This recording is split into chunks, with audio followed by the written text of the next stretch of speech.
This May doesn't move quietly. It unfolds in three distinct waves, each one building on the last. And this month, the story isn't just told through the moon, it's told through the fixed stars.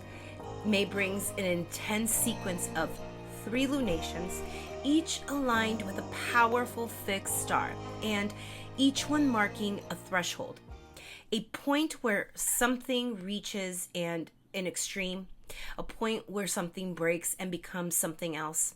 Hi, I'm Erica, and thank you for being here. And today I'm covering a quick overview and breakdown of this month's triple lunation. And like most months give us two lunations, May stretches across 31 days, giving us the opportunity for three. And we begin with the full moon on May 1st, aligned with the fixed star Alphecca.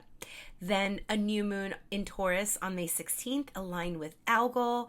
And we close with a full moon in Sagittarius on May 31st, aligned with Antares. And what's really interesting is that each of these stars carry its own myth, but together, they tell a similar story, a sequence, and not just of intensity, but crisis, exposure, transformation, and redirection. And something that cannot continue as it was. And so a threshold is crossed. And this is where the story changes. And we begin the first lunation with a full moon in Scorpio at 11 degrees. And this is where something surfaces emotionally, and it doesn't come quietly. Scorpio brings themes of intensity, loyalty, trust, betrayal, abandonment, descent, and the underworld, and ultimately transformation. And Mars here is the ruler of this full moon in a strong Aries alongside Mercury and Chiron. So this is a Mars that's passive, a lunation that's decisive, reactive, action-oriented. When things come up, you must respond. But with Chiron, this adds the connection that this could be from old wounds. And the moon later connects with Jupiter in Cancer, which brings support, recognition, protection, but not immediately. And first comes the realization, then the action, and then over time support. And this is what mirrors the myth tied to Alphecca and the story of Ariadne. And Ariadne helps Theseus navigate the labyrinth by providing him with the thread so he's able to follow his way out after he defeats the Minotaur. But after helping him succeed, she's abandoned by him. She's left behind, and yet her story doesn't end there. She is later found, crowned, and married by Dionysus, and transforming betrayal into elevation. That's what Alphecca carries into her symbolism, that of recognition after an ordeal, honor after being overlooked, and support after a fall. So this first lunation feels like a descent, like something becomes clear, something may feel intolerable, and a decision must be made. And so you don't want to sit and process the moment. It's a time to act and deal with the consequences, and trust that support comes after, but think before acting. And then we move into the second lunation, the new moon in Taurus on May 16th. And this is the most intense point in the triple lunation sequence, because this isn't your typical calm Taurus. This is Taurus that's disrupted. This is the moon aligning with Algol. It's a strong association with extremes and losing control.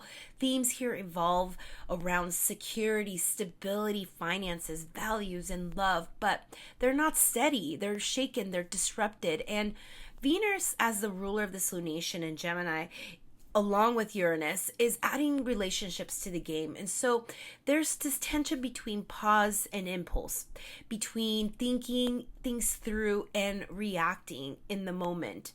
And Venus here is also changeable, curious, fast moving. And in aspect with Mars, her response can feel instinctive, even reactive when there's consequences. And as the moon connects with Mercury and Uranus, these new beginnings may feel unstable, sudden, unpredictable, and this is where the mythology deepens.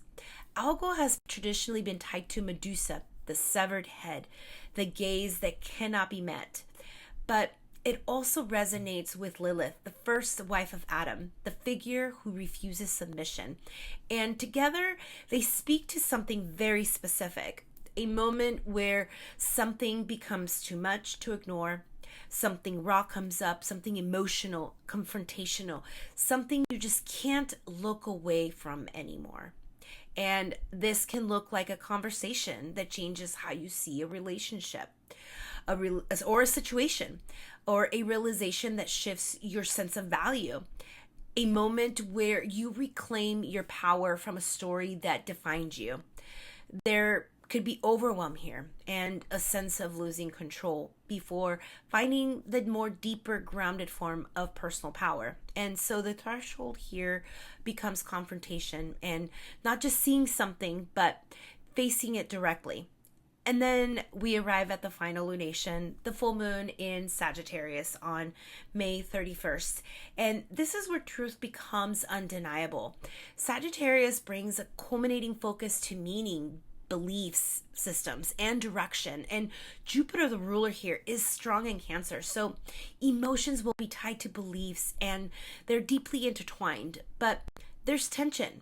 The full moon stands opposite Mercury and Uranus in Gemini. So we get conflicting thoughts, ideas, and shifting perspectives, and moments of truth that can't be ignored, changing moments. And the sun is also in Gemini with Aldebaran opposite the moon, and the moon is with Antares. So this sets up a deeper tension between intensity, Antares, and integrity, Aldebaran. And that is in the center is Antares of this full moon, the royal star. And Antares sits in the heart of the Scorpion and has long been associated with intensity, passion, and extremes, but also a downfall when something goes too far. Its mythology spans multiple traditions, but in Greek myth, it connects to Orion, the great hunter who became consumed by his pride and was claimed that he could conquer anything. And in response, the gods sent the Scorpion to stop him. And as a consequence, he was struck down, and both the Scorpion and Orion were placed in the sky, forever opposite each other, always in tension, always in avoidance, just like Antares and Aldebaran sit opposite in the sky. And Antares carries the energy of conviction, passion, courage, but also the risk of going too far with passions and obsession, needing recalibration and to redirect. And so here it becomes transformation, becomes complete with this narrative arc, with confrontation, reorientation. So you adjust, you integrate, and you choose a new direction. And so May unfolds in three waves. First, you realize something, then you face it, and then finally you decide where you're going next. And Alphecca is the realization, Algol is the confrontation, and Antares is the reorientation. And together they form a sequence of thresholds. The threshold of seeing by Alphecca, the threshold of facing by Algol, and the threshold of becoming and redirection by Antares. And so this month tells a story where Alphecca opens our eyes. Algol forces us into confrontation, and Antares redirects our paths. And I hope that you enjoy this quick breakdown of May's lunation sequence, but I'll be diving deeper into each of these lunations individually throughout the month. So if you would like to explore them with me more in depth, stay tuned, and thanks for being here, and I will see you in the next one. Bye.